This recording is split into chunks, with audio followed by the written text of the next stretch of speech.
I'm still Michael McSheehan. I'm still from the Swift Center. I still hail from New Hampshire. That has not changed since this morning. This session is going to be about district level approaches for supporting kids with wicked big labels. Okay?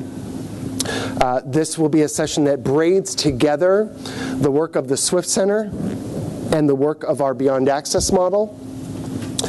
And trying to think about our Beyond Access model that I referenced this morning as an individualized Tier 3 planning system and structure for making sure we're getting kids with complex needs what they need for support all day long, and that resulting in high membership, high participation, and ultimately, of course, learning of the general curriculum through general ed instruction. I recognize that that premise there may be a bit bold for some of you. It's just not what your life experience has been to date, and that's okay. So take whatever I say that works for you and run with it. And if it doesn't work, that's okay. We're going to start with a little construction task. How do you know that a school is inclusive? Write down some indicators on your scrap paper. What do you look for? How do you know that a school is inclusive?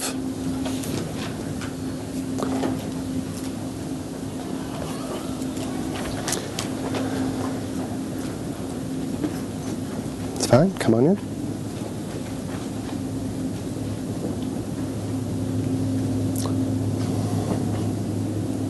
People say, I know it when I see it. Well, what is that list?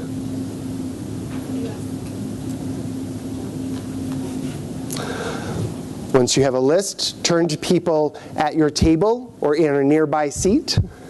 Share your list, compare, contrast, steal their good ideas. Add them to your list. For some of you, you'll get to that list by starting with a bunch of no's. There's no X, there's no Y, there's no Z, right? That's fine. How do you know a school is inclusive?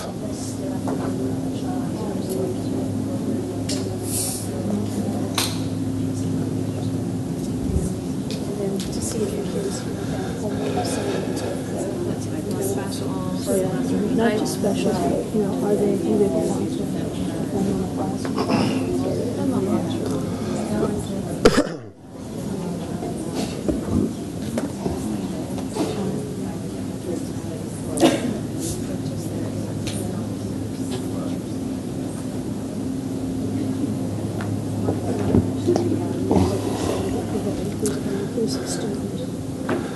Okay, what we're going to do is we're going to do a whip. You don't have to have a comprehensive list. It's okay. This is just a primer activity, activating your brains. I'm going to start at a table. I'll gesture toward the table. Somebody yell out an indicator. Next table, come up with something else. If they stole everything from your list, then you can pass. When I get to the back, I'll point to a section of you. I'll break you into two different sections. Somebody from this table, one indicator. How do you know a school is inclusive? Everybody's learning and exploring. It's not really, oh, those are the different kids over there, okay? So everyone's valued by adults and by their peers. Everyone's valued by adults and peers. Not just that I have to work with you, I actually value working with you. It's a slightly different notion. Okay.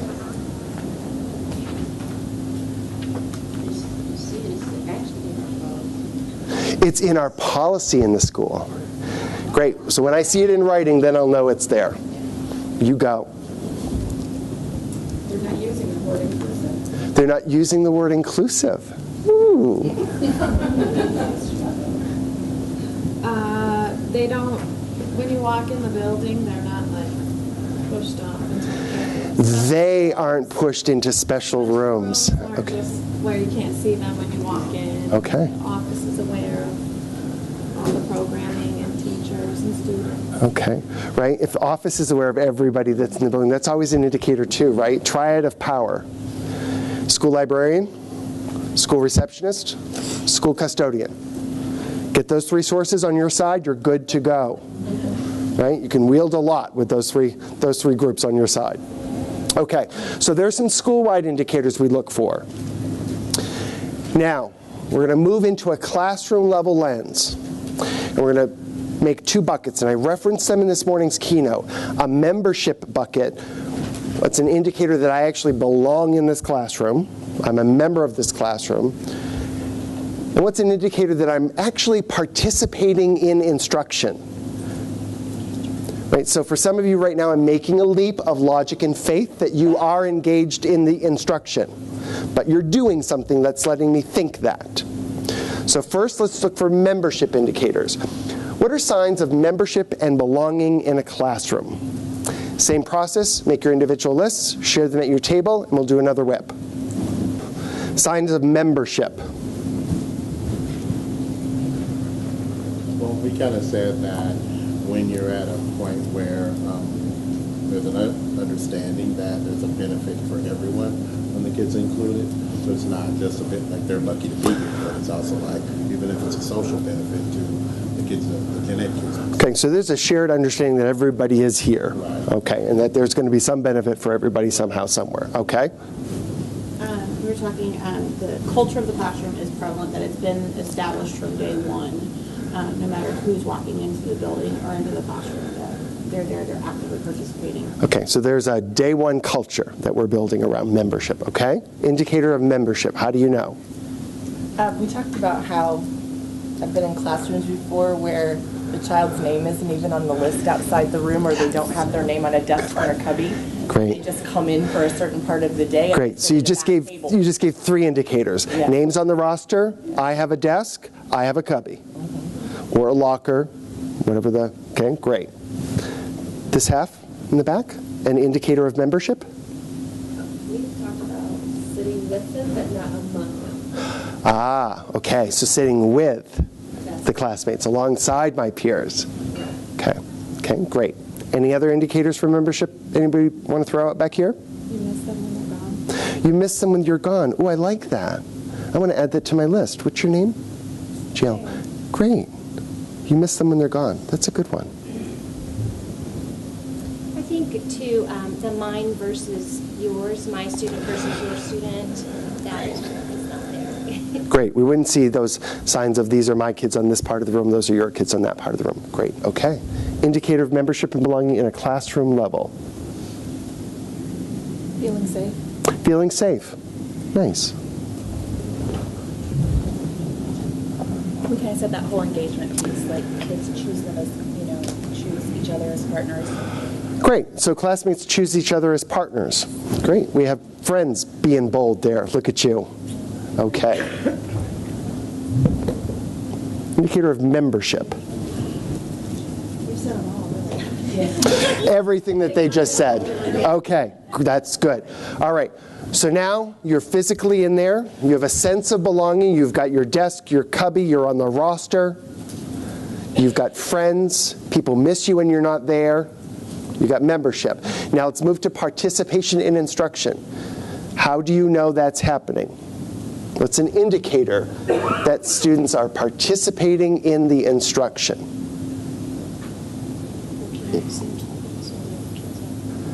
Go ahead and either generate right directly at your table or individually in your list first. Give you a minute.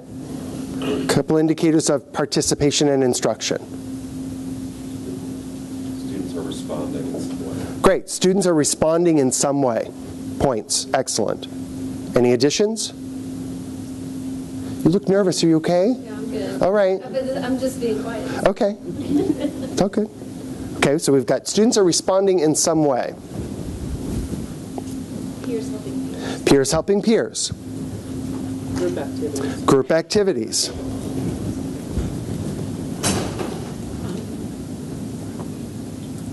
Asking questions. Asking questions. With new ideas. Right. When one of you asks me a question in this room, I'm assuming you're actually participating in the instruction. Great example. I think that there's a product. It doesn't have to be the same product, but they're producing. Great. So if I see you taking notes, and you have a product of notes at the end, great. If I have a fill-in-the-blank worksheet, God forbid, but if it's filled in, right, there's a product, a sign that you were participating. Goal may be different, but there's a product. Great. Signs of participation. Have the materials. Great. Signs of participation? Working on the same content area as other kids. Everybody's doing math. You're doing math as well. Great. They stole all of our, I heard that. Any other thing you want to throw in there? Well, you hit them all. We did say that the teacher actually calls on the student. Teacher calls, nice addition. See, you had something else to go there. Teacher actually calls on the student, right? So signs of participation are not all on the kid, right? Excellent, great. Okay, so that's just a little primer to get us started. It paints a picture that it's more than just physically being in the room. From all of your indicators, it's more than just breathing the same air, having the same zip code. There's something else going on here. In Cecil County, Maryland, which is the district that I'm going to focus on in this case example, they had this dilemma of having done years of work in inclusive education, partnering with local state partners within Maryland to do lots of work to make sure that kids with the most extreme labels were active members in their local classrooms, working toward this vision of inclusion. They had a clear philosophical framework articulated and documented in a policy document that stated their commitments. And yet, they were seeing that kids with the more extensive needs were, as they put it, integrated into general education but not included. I'm there but not with you. I'm in but not with. There was instruction happening for the class, and then there was the kid at the back table with the paraprofessional. It was math, the kid was doing reading. They were just seeing these repeated examples across the district and wondering, this is not where we thought we wanted to land. When we talked about our vision for this, this is not where we were going to stop. What's going to take us to the next level? We've got little bright spots where things seem more like the indicators you were all sharing, but it's not our standard yet across the district, and we're not okay with that. Their dilemma is consistent with the rest of the country. And actually, compared to the rest of the country, they were probably still a little ahead of the curve here. Their kids with low incidence disabilities did tend to be more segregated than kids with high incidence disabilities. So kids with a specific learning disability were more likely in their system to be fully included. But the kids who were on alternate assessment, alternate achievement standards, were the most likely kiddos with autism, Down syndrome, intellectual disability labels. Kids who needed augmentative communication were the kids who were most likely to be in these scenarios where they were saying you're in but you're not with. You're in proximity to the instruction but you're not really in the instruction. And I'm just going to say, in terms of this data for the purposes of today, the general trend, the bottom line is kids with low incidence disabilities across the country and the likelihood that they will get into a less restrictive environment. And the top bar is kids with high incidence disability, specific learning disability, and their likelihood of being in less restrictive environments. The middle line is 0, where everything is equal. And what we see is it's not equal. Kids with more complex support needs have a lower likelihood of being in the general ed setting for 80% or more of the day.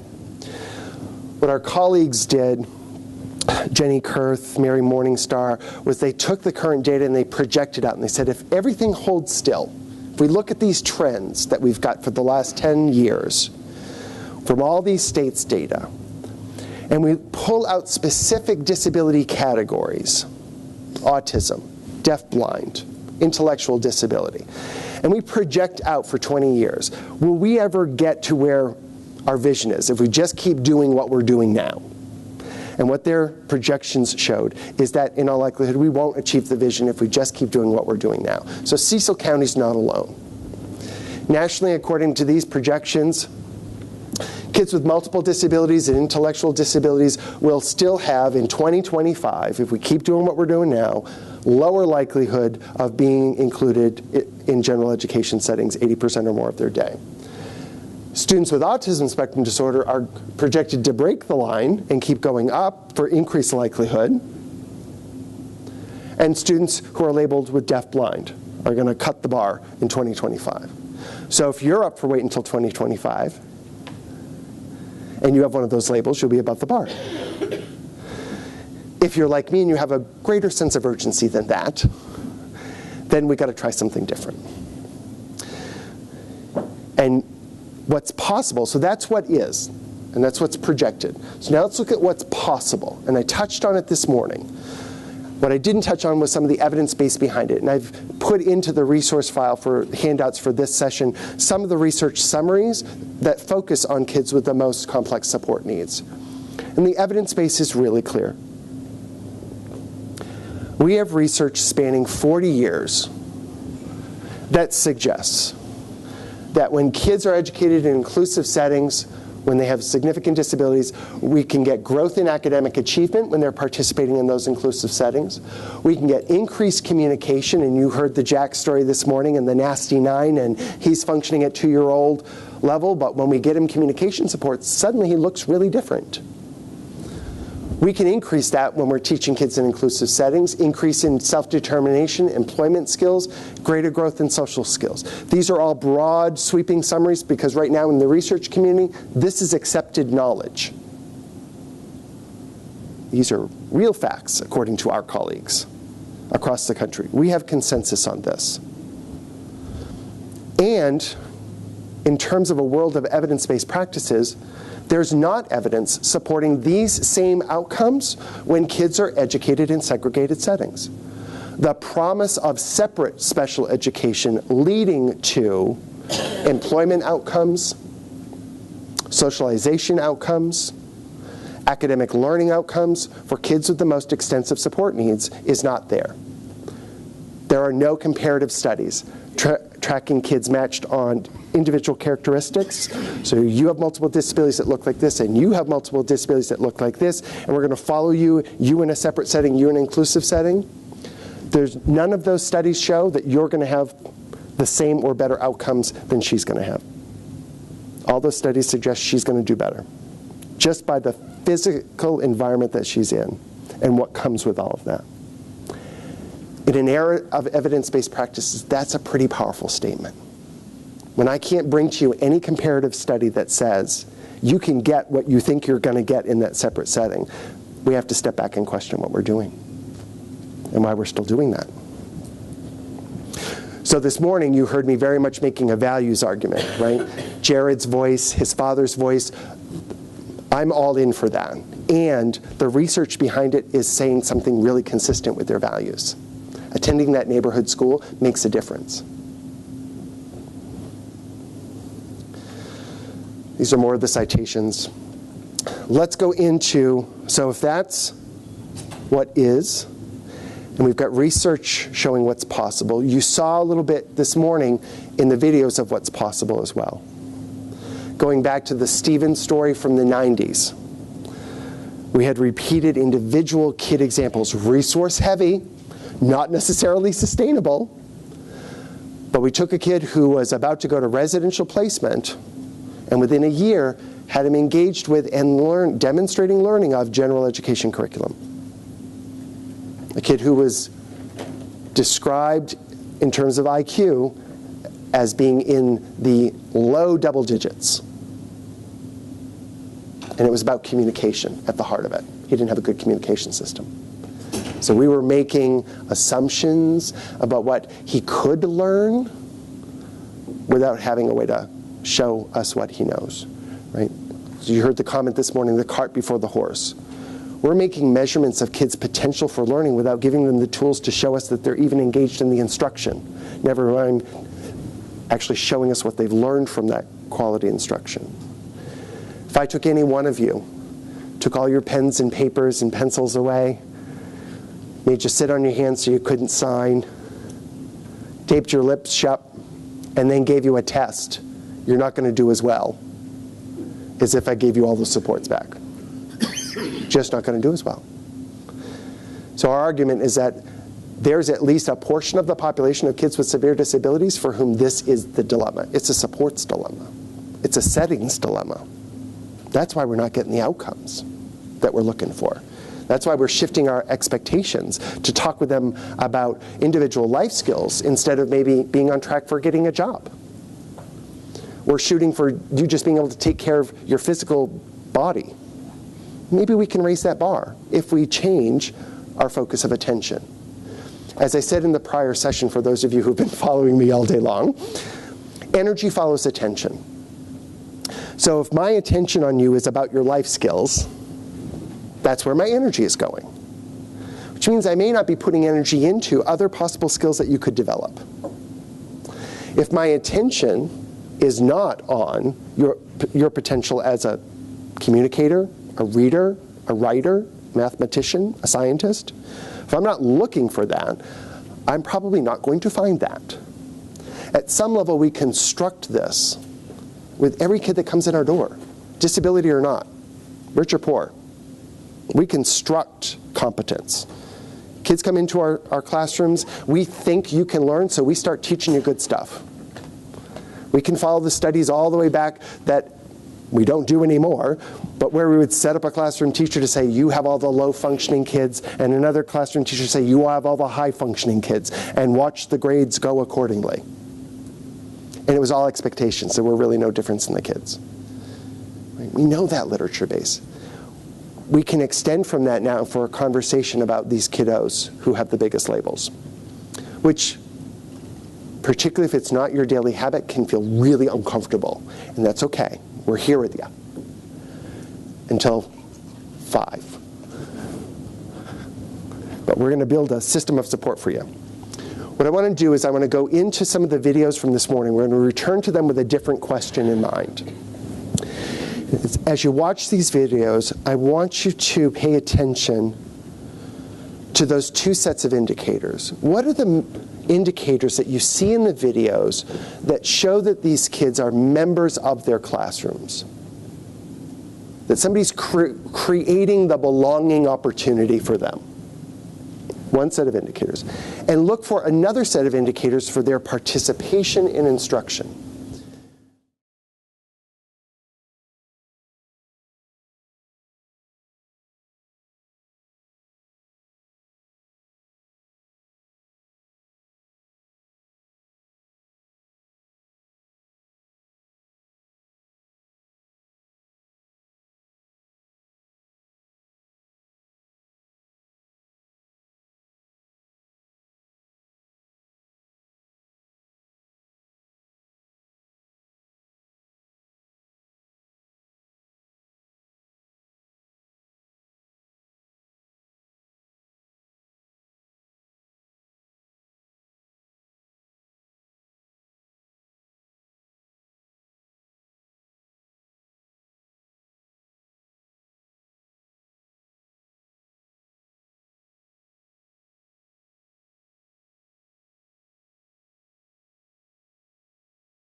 It just struck me how that classroom teacher says, that Madeline, she keeps me on my toes. She gives me something different every day.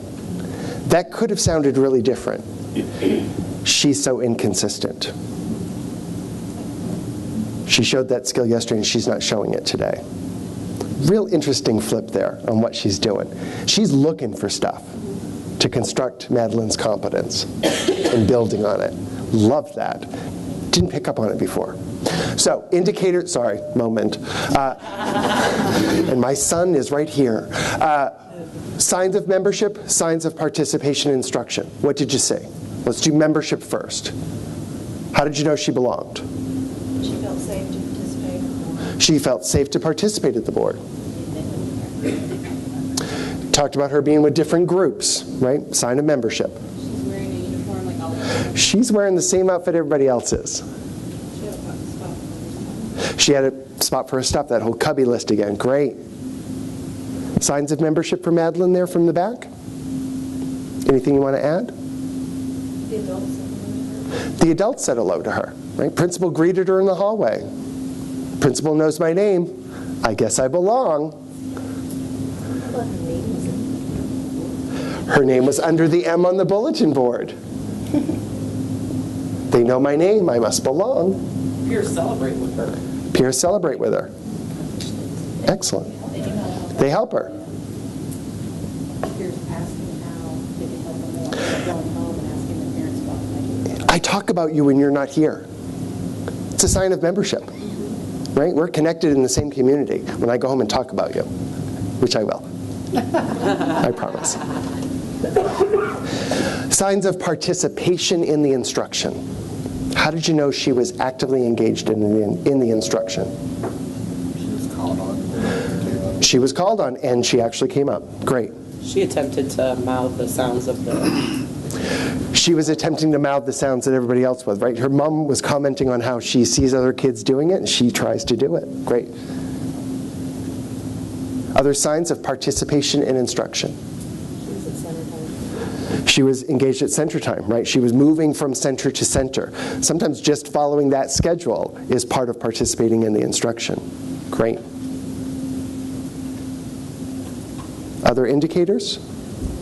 Teacher worked with her, not just the parent? Teacher worked with her, not just the parent. You caught that. Yeah. Good sign of participating in quality instruction. Closer to the expert source. We like that. Michael, I think, as I look at that class, that's a class that's living in poverty. Yep. Lots You of, noticed. Lots of health issues. Yeah. And I think that probably what this teacher is learning from that little girl is benefiting all the students. I'm betting that's the case. Did y'all hear her in the back? You got that one? Yeah, given the context of poverty, she's paying attention to the fact that there's probably a reciprocal give and take. Teachers learning as much from Madeline as Madeline is from the teacher, and that holds for the classmates as well. There's a richness there in that relationship. Yeah. Okay, same task, different video. Right? We're building our set of indicators. One of our big points in this work is if we don't have shared language for what we're looking on, we're not going to think it's actually happening. I walk into a class, I look at Heather, say, I don't think she's included. Kathy walks in, she looks at Heather, I think Heather's perfectly included. What the heck are you looking at? Well, do we have the same things, the same look-fors? Are we working off of a different list? So part of our work is constructing that shared set of indicators. How do you know that a kid's a member and belongs? What are your agreed upon indicators locally? I'm going to give you a set to start with. Take them and run with them. Make them your own. Cite me or not, I don't care.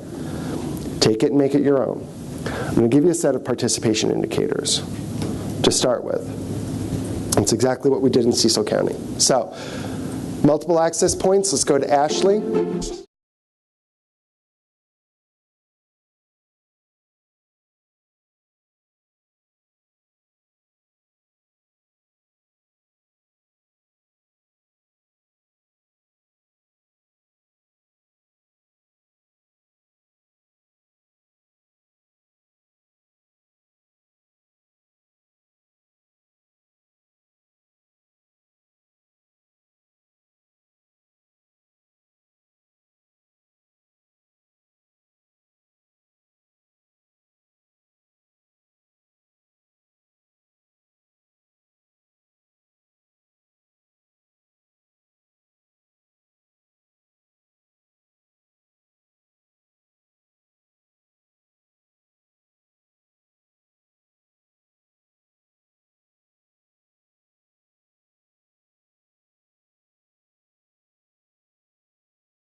Signs of membership. How do we know Ashley belongs?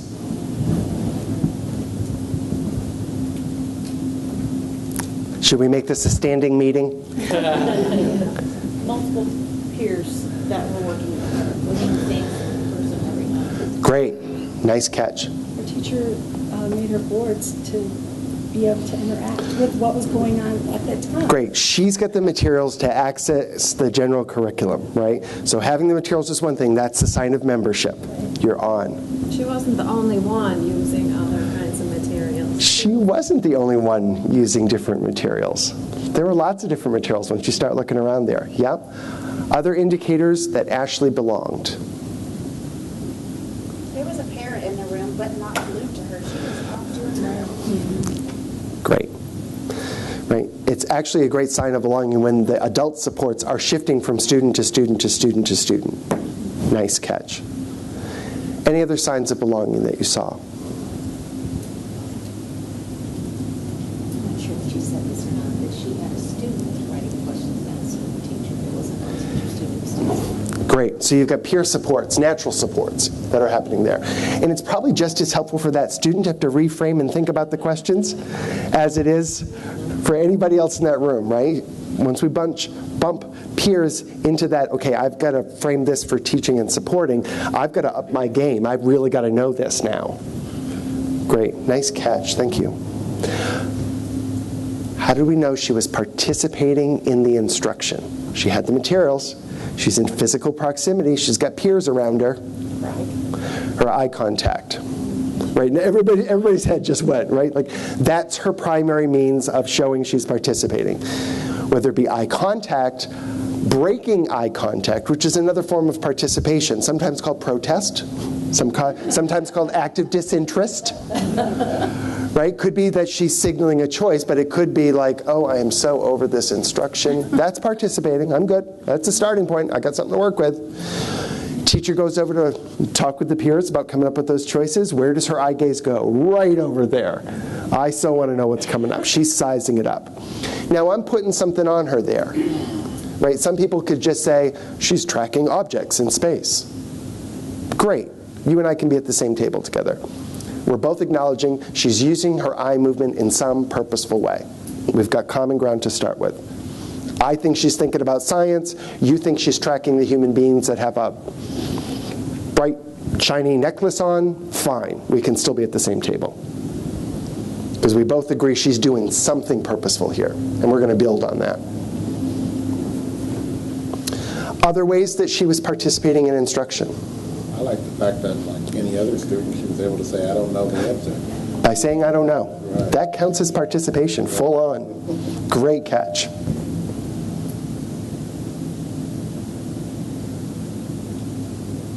There were occasional shifts in her physical appearance, in her face. Right? There were shifts. And if you were in proximity to her, you would also hear noises that would let you know there was a change in the participation level, if not signaling certain interests and preferences. Great. You're getting the hang of this. You're seeing your 2 buckets. You're going to leverage those shortly for district-wide change. Get ready. Do we dare watch Jacob again, or we're just going to cry? Is it late in the day? Yes, you want to do Jacob again? You're all in back there. He's like, yes, I want it. I have extra tissues up front.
Signs of membership, signs of participation. What do we got on the membership side for Jacob? How do we know he belongs? Aside from him explicitly telling us, gosh darn it, I belong here. He's got his own space. Job to do? He's got a job to do. He's got places to go, people to see, things to complete. He's alongside his peers in that work, okay? Yeah, he said, when he walked in, he was going to do something. Great. Yeah, because if it wasn't familiar space to him, Right. that might be an indicator to us. He's not even familiar with this room. Are you sure he belongs here? Or feel comfortable enough to do. Yeah, great. Nice observation. Supports to put in place for him for when he's needing the extrasensory needs or anything else. So he knew check the time when he would go on the computer, not with the clock. So he knew to go over there, and she had already had that naturally put in for him. Great. Yeah, there's some seamless support stuff happening there. Real nuanced, high-end dance going on between the two of them.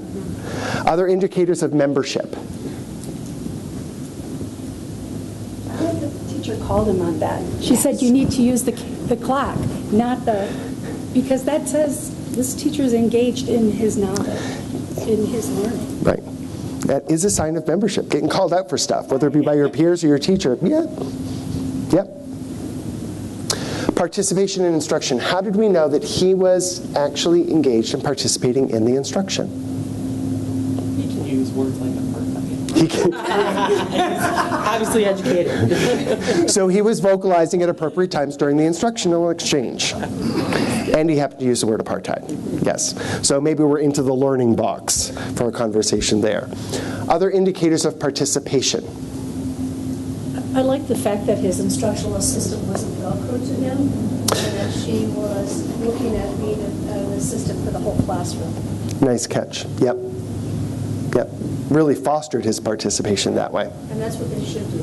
Yes, they should. They should. Aid and fade. Set it up and get out of the way. Yeah. Good. It's a real thing. You've never heard the aid and fade strategy? She's laughing at me. She thinks I'm making stuff up. No, seriously, aid and fade strategy. Are there any other indicators of participation in instruction? Did you see him writing? A couple of times maybe? Right? That's usually a sign that we're participating. I'm assuming he's not writing a shopping list. I'm assuming he's writing on task. I'm making a leap again. I'm constructing his competence right before your eyes. Okay. Can I tell you something, though, that bothered me a little bit about that video? Please, what bothered you, Kathy? That his father was holding his hand as they were walking out to school. Yes. I know. So he's a middle school kiddo. So instead of evaluating it head on, what I do is I want to put a context around it.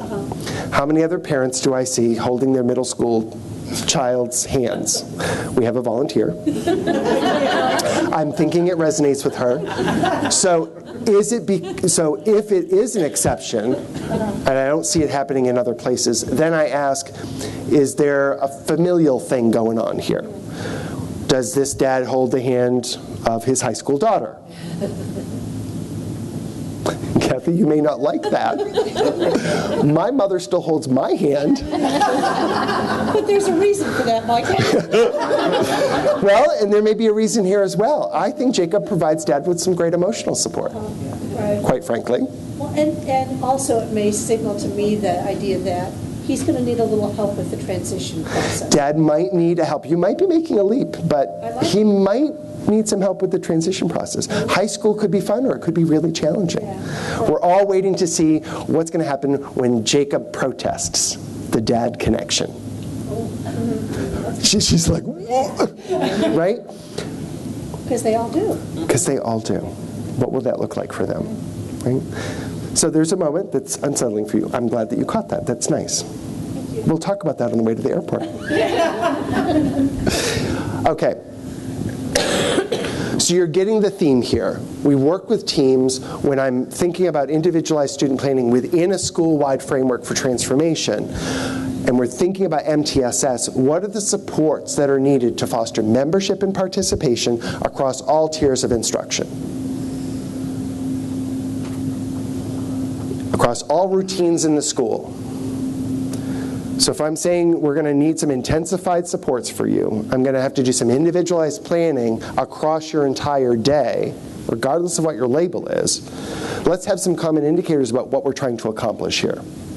So it's not just supports for support's sake, and if we're only focused on the learning part, we're missing some really key pieces that will get us to the learning. Well, that was really, oh, that's my keynote. That's why that doesn't go where I want it to go.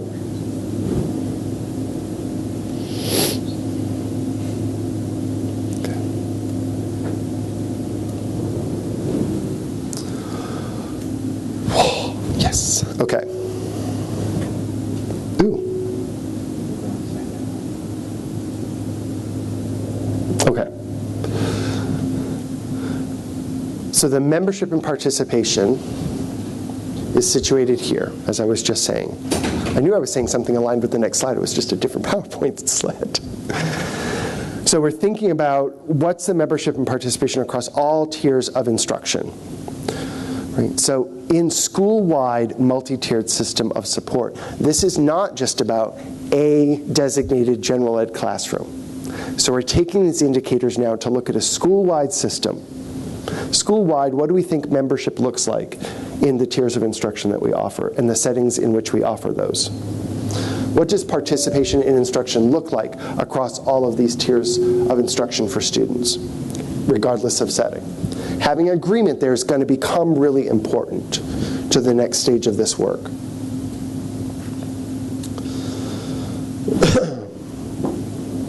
As I quickly said this morning, and I want to revisit here, the framework that we used flipped the arrow, right? As I said this morning, we start with present levels of performance within our IEPs, current functioning, we set goals, and then we work out from there. Determine settings, determine activities. And I just think we have it backwards, particularly when it comes to developing communication. With a background in speech pathology, I have an interest in putting kids who have limited communication in really rich communication situations. Like with Madeline, she was picking up what her classmates were doing. I'm guessing she didn't learn all of those lip moves from direct instruction pull out with her speech pathologist. I'm guessing she got a lot of it just by being immersed in that really rich communication and literacy environment. Why would I want to do all that through pull-out? My gosh. Keeps me employed? Not good for her. Got to weigh those two things out. So our starting point is to leverage the natural contexts of what teachers do to build membership and belonging in their classrooms, to get kids engaged in instruction as opportunities for developing communication systems, as opportunities for exploring different constellations of supports for kids, whether those be sensory supports, scheduling supports, whatever it might be. We use this arena to play around with those so that we're not competing with this box, because it gets really hard once we're into this box and everybody's focused on the learning objective at hand. Well, these other things are going to be, our theory is, these other supports are going to be what's going to make the difference when we do land here. We want to land here with confidence. If I'm to actually say, I think you know X because you've just demonstrated it to me, that means I have a high level of confidence in how you're showing your learning. But as I shared this morning, currently in the United States, 50% of kids who should have AAC have nothing. Another 50% have something, but we don't have any agreed upon quality for what that should look like. So Jack's Nasty 9 board that I shared this morning would count as a +1 in that data. The kid with the high, goodbye, mad communication options would be a +1 in that data set that I'm referring to. Looking at over 60,000 students across multiple states in our country. So something's off there. I can't be making judgments about your learning when I haven't supported your way to demonstrate the learning. And that begins with practicing it in the instruction. Can't expect you to learn something when I'm going to deny you full access to participation in the instruction of it. So you see the theory here. I'm seeing supportive nods. Although I love beating this drum, I will move on. So Cecil County, Maryland, 29 schools in the district, 15,662 students. They don't have any schools that begin with the letter A. Other interesting fact about their district. But that did not hold them back. They decided they still wanted to raise some questions about their system.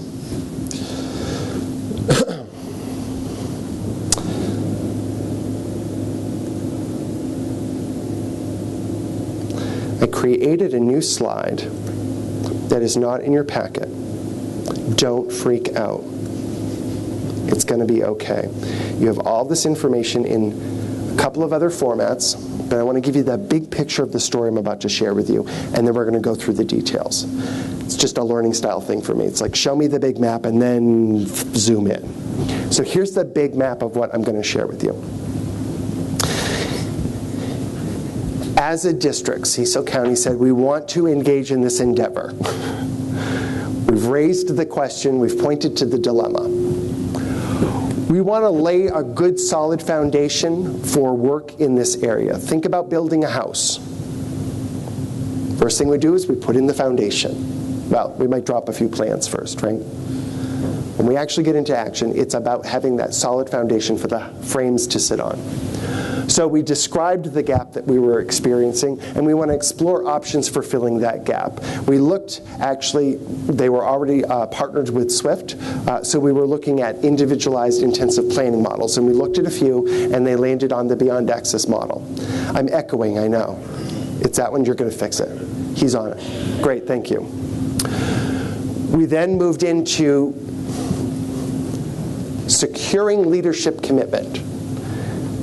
Signatures on the dotted line. How many of you are actually on board with this endeavor? And that was at the district level, first and foremost. And what they had secured was the director for the associate superintendent for curriculum and instruction, special ed director, the executive director of elementary schools, the executive director of middle and secondary schools.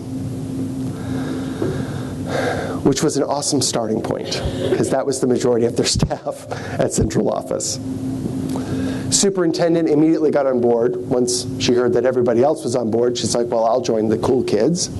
I'm in. So we first worked to have explicit leadership commitment to the endeavor that we were about to take on. Then we started communicating with stakeholders about what we were going to take on in the district. And I say we because as a technical assistance provider, I hold myself 100% responsible in the way that I hold them 100% responsible. I'm as in their system as they are at this point in the work. And then I fade out. Aid and fade. See, we're back to that strategy. So we started some communication. We did some presentations, open discussions. We talked about what currently is, what could be possible, how we might get there. Shared some examples, shared some stories, brought together all the principals across all of the schools in the district and did open presentations and discussions. Here's something we're thinking about changing in the district. What do y'all think? Open, free for all. Have at it.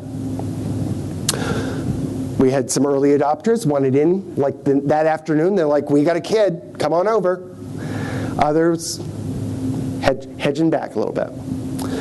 We then built consensus, formal voting at the end of that consensus to secure commitment across leadership and administrative teams, team structures that they had within the district, so that multiple administrative teams across the district had all weighed in and said, yes, we are on board. We have the back of this initiative. So pretty solid foundation as far as the starting point. That took a few months just to do that.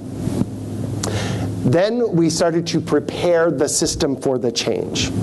We call this installation, installing what it is you want to start working on. We knew that we would need a team of people to actually be the doers, right? Assistant Superintendent for Curriculum Instruction was really happy to be the passionate front voice for the charge and happy to see somebody else go do that work. because she's got enough on her plate. And it's not going to be her working alongside classroom teachers. That doesn't make good sense. So who are the doers in this? Who are actually going to be the job-embedded coaches, the experts that we're going to invest in to be able to work alongside you as a classroom teacher so you're not out there alone? So we formed a team. I'm going to bring you into those details in a bit.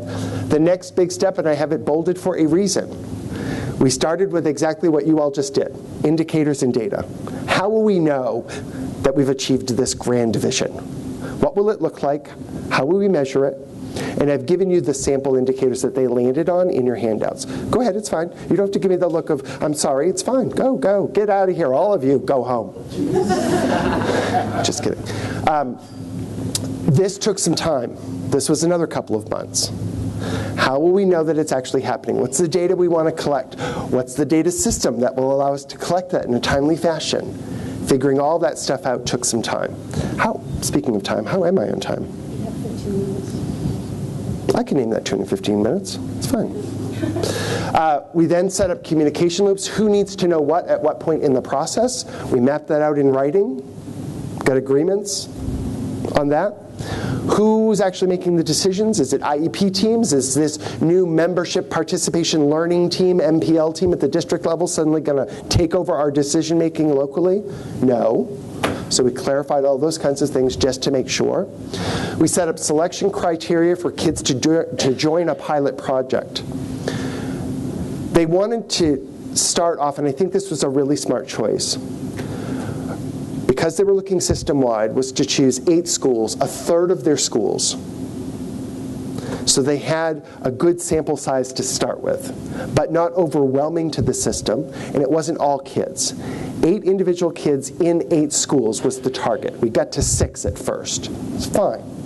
Excellent. That still gives us something to talk about and learn from and doesn't drain the system all at once. So let's pilot it. So let's figure out what the selection criteria. Do we want to work with the hardest kids first, who are the least included first? Do we want some kids that are already fully in, but they're not with their classmates? What's the criteria here? We're looking for quick wins and models that we're going to replicate, or we're looking to fix the worst problem first? You may choose either path depending on your system and what you think the win is that you need. We then started the training and coaching. So we did all of this before any direct training of staff on how we would actually carry it out. Then we did a big kickoff, a big rollout event. Assistant Superintendent for Curriculum Instruction, Executive Directors for Elementary and Middle School, myself, and the building principals. We walked through buildings and looked at kids and sparked exciting conversations for some principals that maybe didn't think they were going to have that conversation that day. It put everybody in the district on notice. This is a priority. When they saw all those administrators coming through with their dedicated focus time for individual kids in buildings, they knew it was real. This was going to be more than just a mouthpiece. When we started to implement, we started by gathering baseline data and just doing some observations to get a feel for what the specifics were that were going on in kids' lives, and had meetings with IEP teams to gather that baseline data and to initiate those conversations with them, and then teach them this new approach. So at this point, let me jump into some of those specific data sets.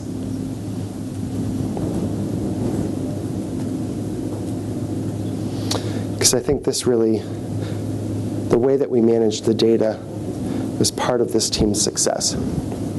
So I've given you lots of details in the slides just so that you have the descriptive detail. I'm not going to go through every point.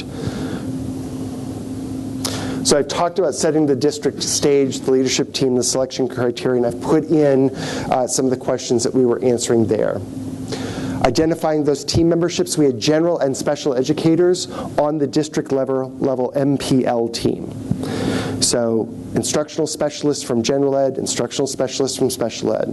We had an assistive technology augmentative communication specialist on the team. They had that resource in-house. It was invaluable. If that had to come in from the outside, it would have made it really challenging. And we had a person who was well trained in adapting curriculum for alternate assessment alternate assessment based on alternate achievement standards. So we had that expertise in the in-house team. It made a world of difference. But we could have trained up to that. It just would have slowed the process down. Student selection, you can see we pulled kindergarten to 7th grade. We developed the indicators. So I've given you in your packet the indicators that we landed on, which were adapted from some of our Beyond Access work. They made them their own. They put it into a scoring form, which their intent was to collect this data monthly and track it monthly for the kiddos on membership and on participation. They created their own Google survey for doing that, which really helped them. One of the early things they also did was to create an IEP schedule matrix, IEP goal and schedule matrix. Everybody seen one of these before? You look at the daily schedule in the place that you want the kid to be, not their current setting, the place you want the kid to be. You use that schedule across the IEP goals, and you show how you could either work on or assess that goal within that instructional routine. Yes, all of this is in your packet. Yep. Monthly, our district team met. We would report out what data we have. So before any conversations, look at the numbers. Every meeting, let's get to the numbers. What's the percent time that kids are in class? What's their membership rating, participation rating? Then we would do some group action planning around individual kiddos. We would do brainstorming and strategies for how to get the adults to adopt recommendations that were coming from that team. It was very much about the adults. Part of creating the indicator set is about shaping adult behavior by saying to you, here's the target list of what we want it to look like. Let me help you get there, instead of giving you attention for the things that we don't want you to do, right? So it's a very PBIS approach in that way. And then we would implement, study, update, revise. So this was our Google chart that we did every single month at the beginning of our meetings. Let me show you the specific categories. We were capturing the percent time in general ed class, the percent membership in class, according to the indicators, participation overall in class. That's where we started. And then we realized we needed more data. We needed to know whether or not kids were participating in the Tier 1 behavior system. In the observations, we saw a lot of kids who were disconnected from school-wide PBIS. There were school-wide expectations, but nobody was teaching them to this kid. There were tickets being given out all over the place, but not to this kid. We're like, so you're wondering why the kid's acting out? If I was giving rewards to everybody around you except for you, would you protest at some point? Okay, let's start tracking that. We also realized that we had to dig deeper in reading and math. So we looked at time in reading and then an estimation of how you were participating in the Tier 1 reading instruction. So it becomes a fraction. So for the 80% time that you were in Tier 1 reading, how much of that were you actively participating in the instruction? And create a fraction that you try to close over time. Same thing for math. And then every month we, of course, reported out on successes and current challenges. This became really helpful data, particularly when we would hit a rough spot. We'd go back to, let's appreciate past successes and see if there's anything there that might inform our current challenges. Invaluable data set.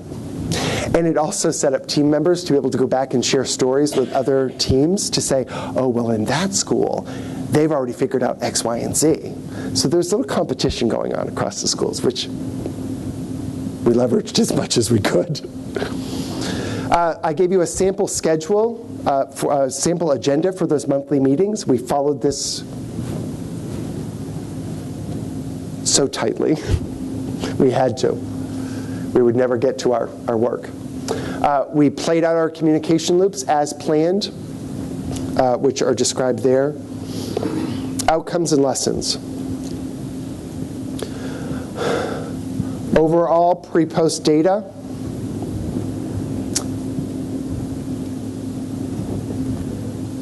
This is just the post data, so we'll get there in a second.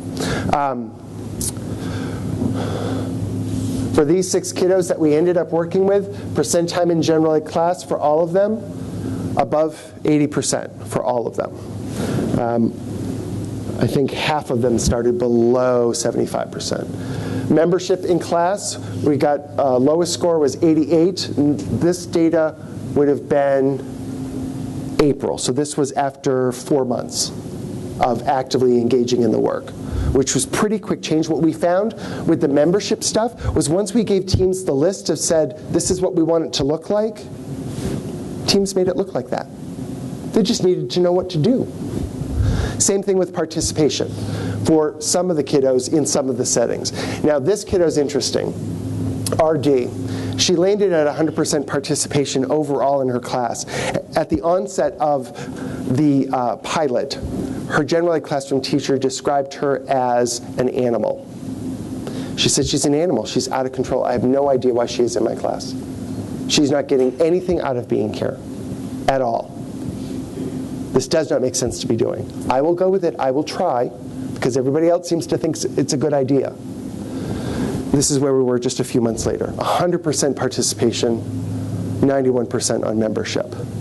And the general ed teacher was leading small group activities with her. It was amazing, using her communication system. The thing that the teacher was actually protesting was not having a way to know that she was actively participating in the instruction. And when they changed the communication support so that the teacher could actually see that she was participating, the teacher was all in. And RD's behavior completely shifted as that happened. As we upped the communication supports and as she got more general ed teacher attention, her behavior completely shifted.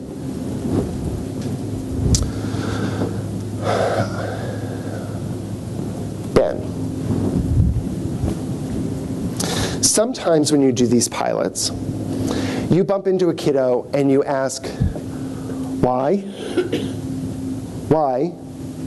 Why is he on alternate assessment? Why is he in a separate classroom? I'm going to introduce you to Ben really quickly, and then I guess I have to let you go. Crap, we're not going to finish.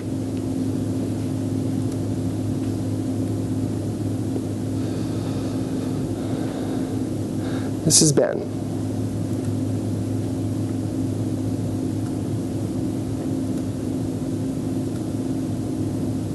Hello there, I'm Benjamin Scott Griffin.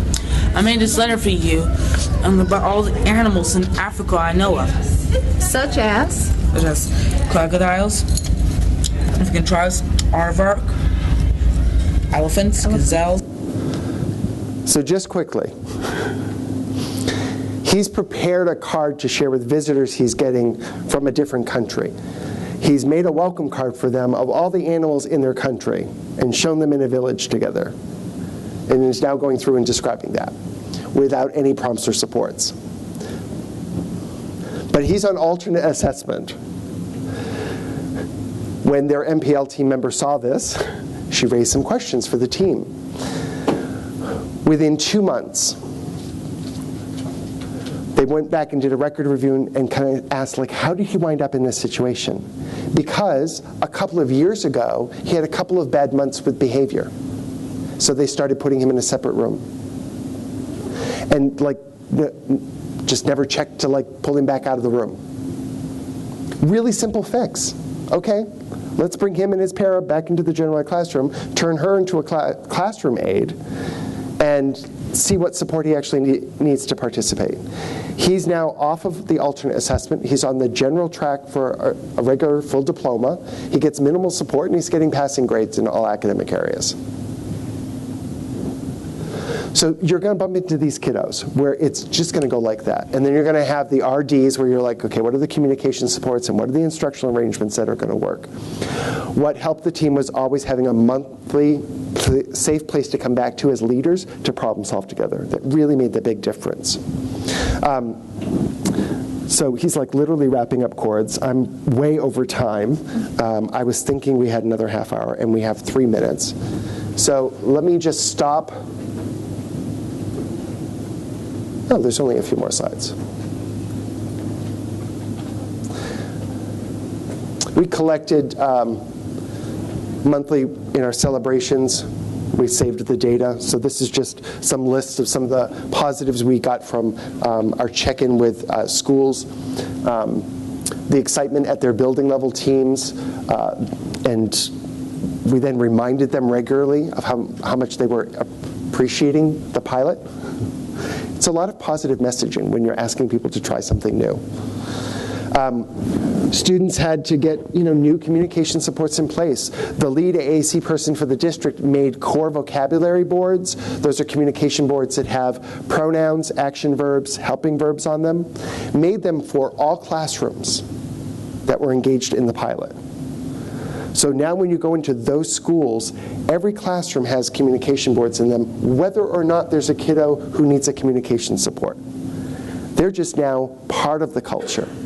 And what it's set up is it's set up staff an opportunity to practice communicating with these kinds of boards. It's not easy to point and make a sentence. Like, you've got to find where all the words are on the board. That actually takes some practice and rehearsal. So if we want kiddos to use AAC fluently, we have to show them what that looks like. The only way we're going to be able to show them is if we ourselves learn it. So he's just changing the culture. It's really quite a wonderful strategy.